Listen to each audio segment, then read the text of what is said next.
our next story, Chris? Have you noticed my little bling? The bling, look at you. There ain't nothing little about that. No, it's 50 carats. We have given you tips over the months, right? Investing tips on stocks, bonds, ETFs, commodities. But what about some rock-hard assets, literally? Christie's auction house has seen recent diamond sales hit records. And our next guest says demand is still heating up. So how do you get in on this action? Christie's head of jewelry, Rahul Kadakia, is here. And he's brought along some major bling ahead of their April 12th jewelry auction. Rahul, welcome. Thank you for having me. Thank you for letting me wear this. This is an unbelievable stone. It's 50 carats. It's a canary diamond.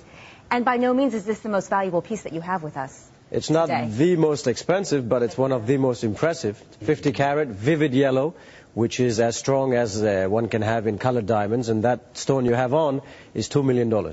Why colored diamonds? I mean, it seems like to me, for the longest time anyways, and I don't know what I'm talking about, but the clarity was what was most important, and how clear, how white it was. Why now have we moved into colored diamonds? On white stones, clarity is very important. Yeah. So you have the 4 C's: cut, color, carat weight, and clarity.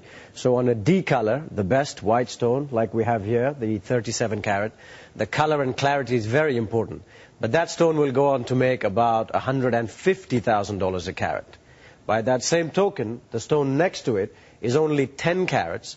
It's a vivid pink, and it'll make $1.5 million a carat. Wow. 10 times the price. So that purple, very rare pink purple diamond is worth, at auction, what do you expect it to go for? On Tuesday, if the market remains as it is, I think $15 million. That's unbelievable. So let me ask you this. In these times of economic uncertainty, the markets, there aren't a lot of choices. There isn't a really strong safe haven play right now. Why jewelry? Why is there still such important heavy demand into jewelry? Why does the value continue to rise?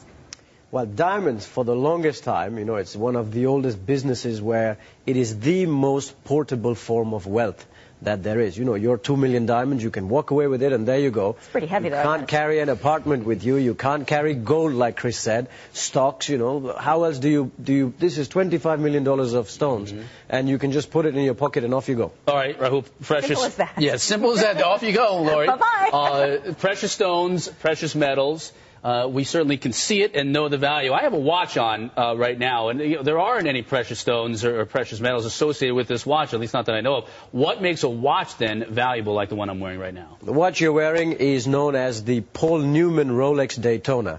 It's steel and glass, so if I put it all apart, it wouldn't be worth $10. But that watch could go on to make as much as $100,000 because of what Paul Newman did for it and because of the way Rolex marketed that brand of theirs. So who's going to show up at this auction and make these purchases? And how would an ordinary person be able to afford something like this?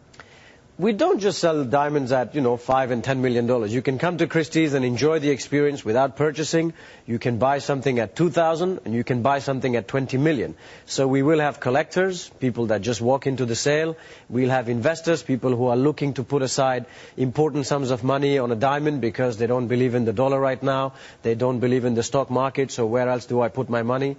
And there are clients who simply want to buy a big diamond. That's the best part of my business. Now, we like to laugh and joke and have a good time here. The gentleman to your right does not look like he likes to laugh and joke and have a very good time very often. This is a member of your security team. How do you walk around New York or any other city, wherever you go, with millions and even, how many millions of dollars of jewelry do you have with you today? In this studio? This is $25 million in just 6 $25 million. How do you walk around safely with that much? I don't walk about. I make him walk about. I mean, is it almost like a Secret Service thing where you're in touch all the time and people going out different doors and different vehicles? It's kind of like that. We don't talk about how and when we leave, and there's armored cars that take people from one location to the next, but nobody knows the plan, and these are the guys who knows what's going on.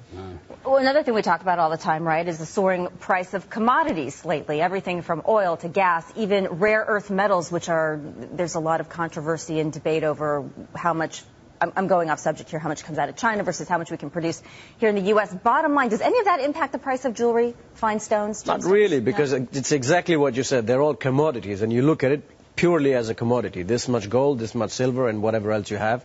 Whereas this is so personal. Look how happy you are wearing that yellow stone there. Please, this is the highlight of my week. It's a very personal purchase, and that helps it a lot. All right, Rahul, thank you so much for your time, your insights. Good luck with the auction, and you can just leave all this stuff behind. We'll take care of it. Don't worry, we got it. Thanks very much for having me again. Thank you.